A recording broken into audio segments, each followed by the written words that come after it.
निर्वाचन किस अनुच्छेद के अंतर्गत किया जाता है? तो अनुच्छेद दोस्तों 66 के अंतर्गत किया जाता है, तो इसे भी याद रखेंगे। नेक्स्ट क्वेश्चन देखिएगा, तीसरा प्रश्न काफी इंपॉर्टेंट है। प्रश्न है दोस्तों, राष्ट्रीय विज्ञान दिवस कब मनाया जाता है? तो इसका दोस्तों आंसर हो जाएगा ऑप्शन नंबर बी सही हो जाएगा। प्रत्येक वर्ष 28 फरवरी को दोस्तों राष्ट्रीय विज्ञान दिवस मनाया जाता है। आपको बता दें दोस्तों 28 फरवरी को राष्ट्रीय विज्ञान दिवस मनाया जाता है। यह दिवस सीवी रमन द्वारा रमन प्रभाव के खोज के महत्व को देखते हुए मनाया जाता है। आपको बता दूं दोस्तों सीवी रमन को वर्ष 1930 में रमन प्रभाव के लिए भौतिकी का नोबेल पुरस्कार भी दिया गया था। तो याद रखेंगे राष्ट्रीय विज्ञान दिवस कब मनाया जाता है? प्रत्येक वर्ष 28 फरवरी को। पूछा गया प्रश्न है इसलिए आप याद रखेंगे। नेक्स्ट क्वेश्चन देखिए, चौथा प्रश्न मोस्ट इंपोर्टेंट प्रश्न है। प्रश्न है, ऑस्ट्रेलिया में स्थित घास मैदान को क्या कहते हैं? ऑस्ट्रेलिया में स्थित घास के मैदान को क्या बोला जाता है दोस्तों?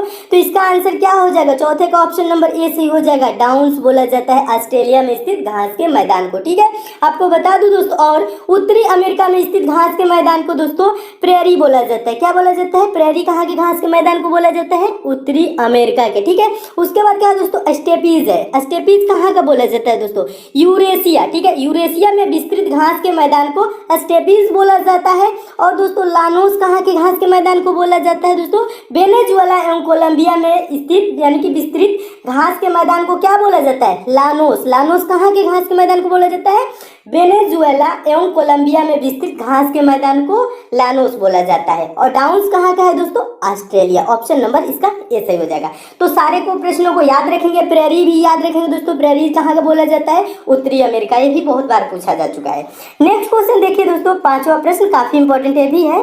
प्रश्न दोस्तों, बंगाल के गवर्नर को बंगाल का गवर्नर जनरल पद नाम दिया गया, कब दिया गया दोस्तों? तो आंसर हो जाएगा ऑप्शन नंबर ए 1773 का रेगुलेटिंग एक्ट के तहत बंगाल के गवर्नर को बंगाल का गवर्नर जनरल कहा जाने लगा। तो किसके तहत दोस्तों? 1773 का रेगुलेटिंग एक्ट। तो इसे भी दोस्तों याद रखेंगे, यह भी प्रश्न बहुत बार पूछा जा चुका है।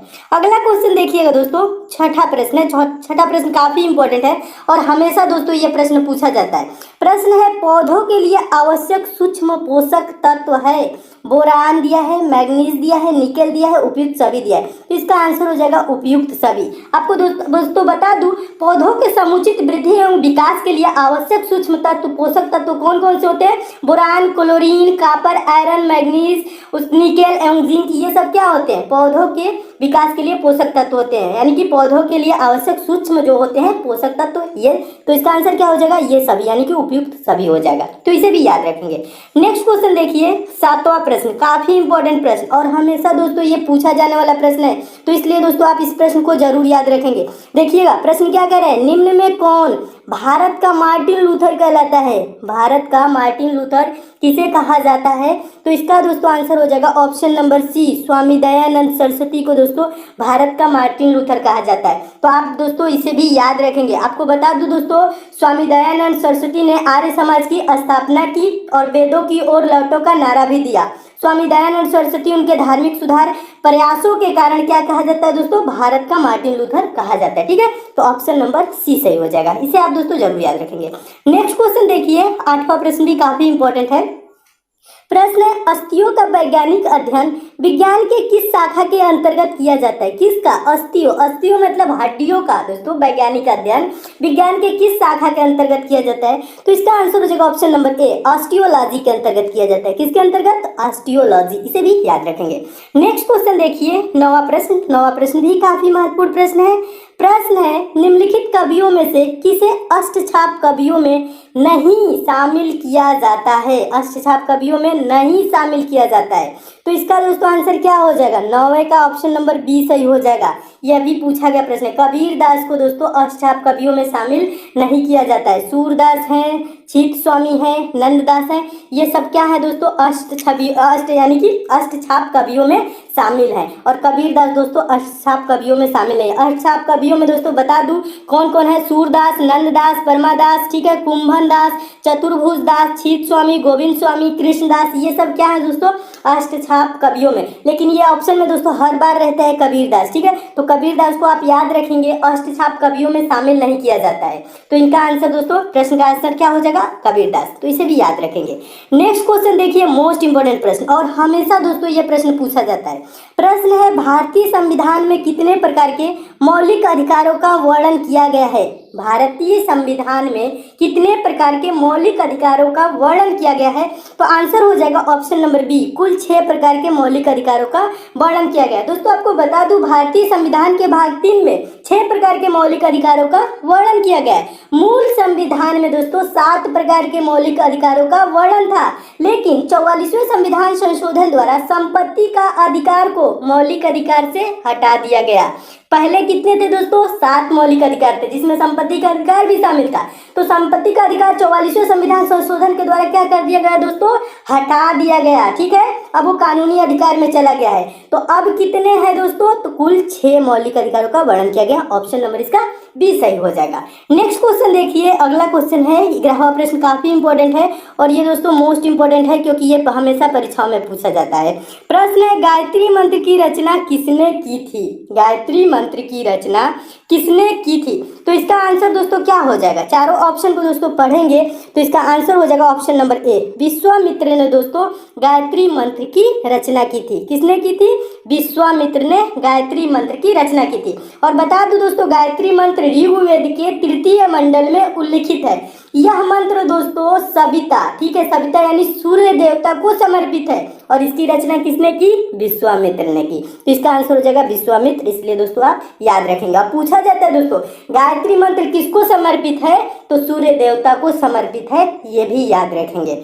नेक्स्ट क्वेश्चन देखिए, 12वां प्रश्न। 12वां प्रश्न भी काफी महत्वपूर्ण प्रश्न है। प्रश्न है, बाबरनामा की रचना किसने की थी। बाबरनामा की रचना किसने की थी। तो इसमें दोस्तों आप चारों ऑप्शन को पढ़ेंगे तो इसका आंसर कौन सा हो जाएगा, बाबर हो जाएगा। बाबरनामा की रचना बाबर ने की थी। तो इसे भी दोस्तों याद रखेंगे, ये भी पूछा गया प्रश्न है। नेक्स्ट क्वेश्चन देखिए दोस्तों, 13वां प्रश्न। दोस्तों 13वां प्रश्न देखने से पहले बता दोस्तों आपके लिए एक पंचम पब्लिशर की बहुत ही अच्छी ई बुक आई है, उसके बारे में थोड़ा सा बता देता हूँ दोस्तों, उसके बाद आपको समझाता हूँ 13वां प्रश्न।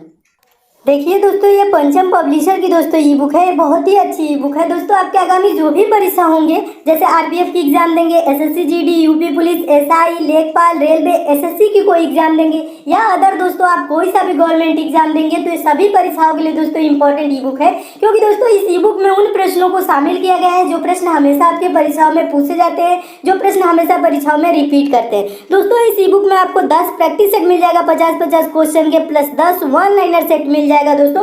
वन लाइनर सेट कहने का मतलब है एक लाइन में क्वेश्चन, दूसरे लाइन में आंसर। इससे क्या होगा दोस्तों, आप कम समय में ज्यादा से ज्यादा क्वेश्चन को प्रिपेयर कर लेंगे। दोस्तों आपके एग्जाम में 1 से 2 दिन का भी टाइम है, तो इस ई बुक को लेकर जरूर पढ़ लीजिएगा, आपके एग्जाम में काफी हेल्प मिलेगा। दोस्तों इसमें साइंस, जनरल अवेयर्स और करंट अफेयर के इंपॉर्टेंट प्रश्न दिए गए हैं जो परीक्षाओं में पूछे जाते हैं। दोस्तों पंचम पब्लिशर ने इसकी कीमत 150 रुपए रखी थी, लेकिन मेरे कहने पर दोस्तों ये ई बुक आपको मात्र 25 रुपए में मिल जाएगी। इस ई बुक को आप ले कहाँ से सकते हैं दोस्तों, इसका लिंक मैं नीचे डिस्क्रिप्शन बॉक्स में दे दिया हूँ। आप उस लिंक के थ्रू दोस्तों इस ई बुक को डाउनलोड कर सकते हैं। दोस्तों ये ई बुक है, पीडीएफ नोट्स की तरह है, आपके मोबाइल में ही डाउनलोड हो जाएगी। ये मार्केट में या ऑफलाइन आपको दोस्तों नहीं मिलेगी। दोस्तों आपको डाउनलोडिंग या पेमेंट से किसी प्रकार की समस्या होती है तो दोस्तों पंचम पब्लिशर के यहाँ कस्टमर केयर नंबर दिया गया है, इस नंबर पे आप कॉल करके बात भी कर सकते हैं। दोस्तों इस ई बुक को मैं खुद देखा हूँ, इसमें जो प्रश्न दिए गए हैं वो काफी इंपॉर्टेंट दिए गए हैं जो परीक्षाओं में पूछे भी जाते हैं। तो इसलिए दोस्तों परीक्षा से पहले इस ई बुक को एक बार लेके आप जरूर पढ़ लीजिएगा। तो आइए दोस्तों देखते हैं नेक्स्ट क्वेश्चन।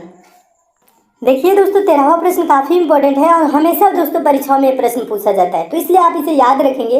प्रश्न क्या कह रहा है दोस्तों 13वां, भारत का दक्षिणतम बिंदु कौन है, इंदिरा पॉइंट कहाँ स्थित है, पूछा गया है। ठीक है, कभी कभी प्रश्न में पूछा जाता है दोस्तों भारत का दक्षिणतम बिंदु कौन है। ठीक है, तो याद रखिएगा दोस्तों भारत का दक्षिणतम बिंदु इंदिरा पॉइंट है। और इस प्रश्न में क्या पूछ रहा है, दक्षिणतम बिंदु जो इंदिरा पॉइंट है कहाँ स्थित है। तो इसका दोस्तों आंसर क्या हो जाएगा, ऑप्शन नंबर बी सही हो जाएगा।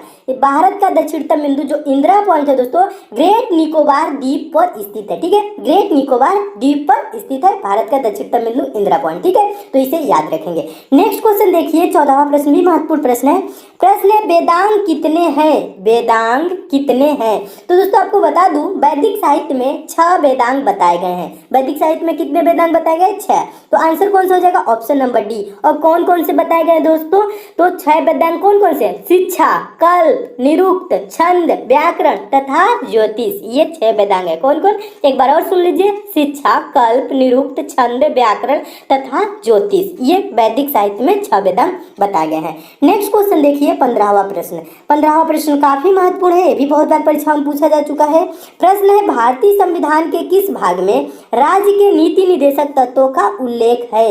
भारतीय संविधान के किस भाग में राज्य के नीति निर्देशक तत्वों का उल्लेख है? तो इसका दोस्तों आंसर हो जाएगा ऑप्शन नंबर डी, भाग 4 में राज्य के नीति निर्देशक तत्वों का उल्लेख है। इसे भी याद रखेंगे और ये भी प्रश्न दोस्तों मोस्ट इंपॉर्टेंट है, बार बार पूछा जाता है। नेक्स्ट क्वेश्चन देखिए, अगला प्रश्न कंप्यूटर से, ये भी इंपॉर्टेंट है। प्रश्न पढ़िएगा ध्यान से। प्रश्न कह रहा है, निम्न में कौन सा एक आउटपुट डिवाइस का उदाहरण नहीं है बोल रहा है। ठीक है, आउटपुट डिवाइस का उदाहरण नहीं है।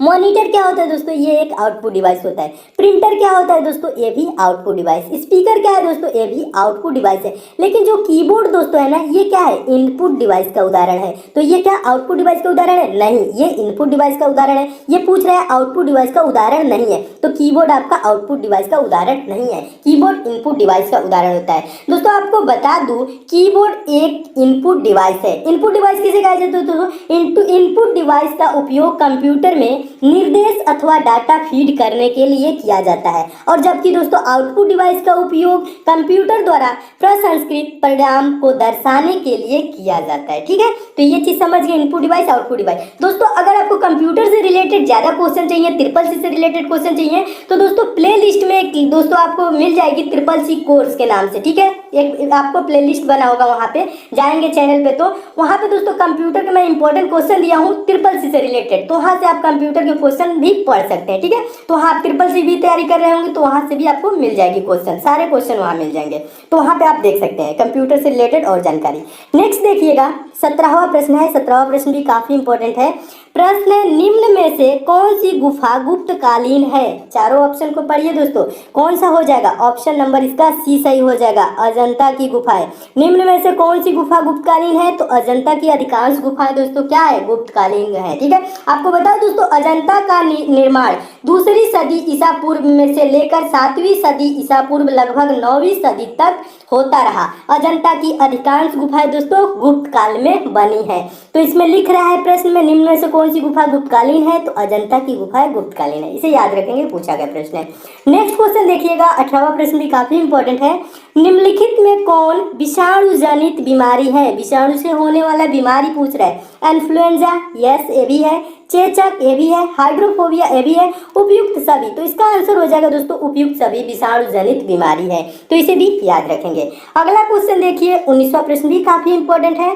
प्रश्न है, विद्युत धारा का एसआई मात्रक निम्नलिखित में से क्या होगा? विद्युत धारा का एसआई मात्रक क्या होता है? एम्पियर होता है। ऑप्शन नंबर कौन सा सही हो जाएगा? ए सी आपका सही हो जाएगा, ऑप्शन नंबर सी एम्पियर। विद्युत धारा का एसआई मात्रक क्या होता है? एम्पियर होता है, इसे भी याद रखेंगे। नेक्स्ट क्वेश्चन देखिए 20वां प्रश्न। 20वां प्रश्न क्या है? 20वां प्रश्न है, भारतेंदु नाट्य अकादमी कहाँ अकादमी संस्थान कब की गई? ठीक है, देखिए प्रश्न पढ़ लीजिए, भारतीय नाट्य अकादमी की स्थापना कब की गई? भारतीय नाट्य अकादमी स्थापना कब की गई, यानी भारतीय नाट्य अकादमी की स्थापना कब की गई? तो 1975 में की गई। ऑप्शन नंबर कौन सा सही हो जाएगा? ए सही हो जाएगा। इसे भी दोस्तों याद रखेंगे, ये भी पूछा गया प्रश्न है। और आपको बता दोस्तों, हिंदी भाषी प्रांतों में प्रतिभावान व आकांक्षी युवक युवतियों को नाट्य कला में प्रशिक्षण के लिए वर्ष 1975 में लखनऊ में भारतेंदु नाट्य अकादमी की स्थापना हुई। यह अकादमी उत्तर प्रदेश शासन के संस्कृति विभाग के अंतर्गत स्वायत्तशासी संस्था के रूप में कार्य कर रहा है। ठीक है, तो ऑप्शन नंबर कौन सा? ए सही हो जाएगा 1975। नेक्स्ट क्वेश्चन देखिएगा 21वां प्रश्न काफी इंपॉर्टेंट है दोस्तों। 21वां प्रश्न देखने से पहले दोस्तों आपको बता दूं दोस्तों, अगर आप मैथ्स में वीक हैं, मैथ बेसिक से और 0 लेवल से और चैप्टर वाइज दोस्तों मैथ पढ़ना चाहते हैं, तो आपके लिए दोस्तों एक चैनल बनाया हूँ जिसका लिंक दोस्तों मैं नीचे डिस्क्रिप्शन बॉक्स में दे दी हूँ। दोस्तों आप उस चैनल पे जाके चैनल को सब्सक्राइब कर लीजिए, नोटिफिकेशन बेल को ऑन कर लीजिए, जहाँ पे दोस्तों मैं मैथ एकदम बेसिक से, अगर आप मैथ में कमजोर है छात्र है तो आपको टेंशन लेने की बिल्कुल भी जरूरत नहीं, क्योंकि मैं वहाँ पे बेसिक से पढ़ा रहा हूँ, 0 लेवल से पढ़ा रहा हूँ और चैप्टर वाइज पढ़ा रहा हूँ। कुछ दिनों में दोस्तों जब वहाँ आपकी मैथ की चैप्टर सब समाप्त हो जाएंगी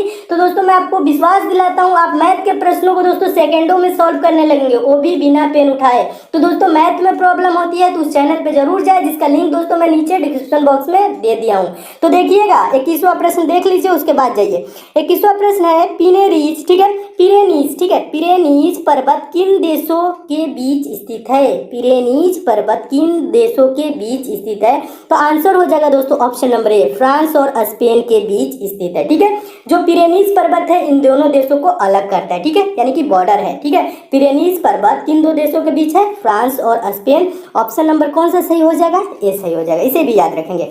नेक्स्ट क्वेश्चन देखिएगा दोस्तों, 22वां प्रश्न, मोस्ट इंपोर्टेंट प्रश्न और हमेशा दोस्तों पूछा जाने वाला ये प्रश्न है। नाइट्रस ऑक्साइड गैस का रासायनिक सूत्र है।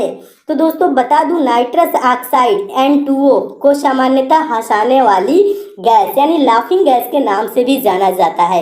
यह गैस निश्चेतक के रूप में प्रयुक्त की जाती है, अर्थात यह श्वास द्वारा ली जाने वाली निश्चेतक होती है। तो नाइट्रस ऑक्साइड का दोस्तों फार्मूला क्या होता है? N2O। ऑप्शन नंबर क्या हो जाएगा रासायनिक सूत्र? ये ऑप्शन नंबर ए सही हो जाएगा। नाइट्रस ऑक्साइड जिसे लाफिंग गैस भी बोल दे तो N2O आप याद रखेंगे। हंसाने वाली गैस कहे तो लाफिंग गैस का मतलब ही हो गया हंसाने वाली गैस N2O, ठीक है, याद रखेंगे। अगला क्वेश्चन देखिए, 23वां प्रश्न है। 23वां प्रश्न भी काफी इंपॉर्टेंट है, हमेशा पूछा जाता है। राष्ट्रीय मानवाधिकार आयोग के अध्यक्ष का कार्यकाल कितने वर्षों का होता है? कितने वर्ष का होता है पूछ रहा है। राष्ट्रीय मानवाधिकार आयोग के अध्यक्ष का कार्यकाल तो दोस्तों बता दूं 5 वर्ष का होता है। राष्ट्रीय मानवाधिकार आयोग के अध्यक्ष का कार्यकाल 5 वर्ष का होता है। तो बता दोस्तों, राष्ट्रीय मानवाधिकार आयोग के अध्यक्ष के रूप में नियुक्त किया गया कोई व्यक्ति अपने पद ग्रहण तारीख से 5 वर्ष की अवधि तक या 70 वर्ष की आयु प्राप्त कर लेने तक इनमें से जो भी पहले हो अपना पद धारण करेगा, ठीक है, यानी वो 70 वर्ष का हो जाए या 5 वर्ष अपनी वो पूरी कर ले कार्यकाल, ठीक है। तो यही इसका राष्ट्रीय मानवाधिकार आयोग का अध्यक्ष का कार्यकाल होता है, ठीक है, याद रखेंगे। नेक्स्ट क्वेश्चन देखिए, 24वां प्रश्न इंपॉर्टेंट है। प्रश्न है हेलो फरमाइश पुस्तक के लेखक हैं। पूछा गया प्रश्न है हेलो फरमाइश पुस्तक के लेखक कौन है? लेखक है यानी लेखक कौन है? तो आंसर हो जाएगा स्नेह सप्रू। हेलो फरमाइश पुस्तक के लेखक हैं, इसे भी याद रखेंगे। अगला क्वेश्चन देखिएगा दोस्तों, 25वां प्रश्न। 25वां प्रश्न क्या कह रहा है दोस्तों? 25वां प्रश्न भी इंपॉर्टेंट है। कह रहा है निम्नलिखित में से किस नदी के तट पर श्रीनगर बसा हुआ है? निम्नलिखित में से किस नदी के तट पर श्रीनगर बसा हुआ है? तो आपको बता दोस्तों ऑप्शन नंबर ए सही हो जाएगा। झेलम नदी के तट पर श्रीनगर बसा हुआ है। दोस्तों अगर आपको इन सब प्रश्नों की PDF चाहिए तो इसका लिंक दोस्तों मैं नीचे डिस्क्रिप्शन बॉक्स में टेलीग्राम का लिंक दिया हूँ, तो टेलीग्राम को दोस्तों आप ज्वाइन कर लीजिएगा, जहाँ पे दोस्तों मैं सारे वीडियो की लिंक PDF भी प्रोवाइड कराता रहता हूँ और इसकी भी PDF दोस्तों वहीं से आप डाउनलोड कर लीजिएगा और समय समय पे दोस्तों आपको PDF भी मिलती रहेंगी और सारे वीडियो की लिंक भी मिलती रहेंगी। तो टेलीग्राम को दोस्तों जरूर ज्वाइन कर लीजिएगा, जहाँ पे PDF आपको मिलती रहे।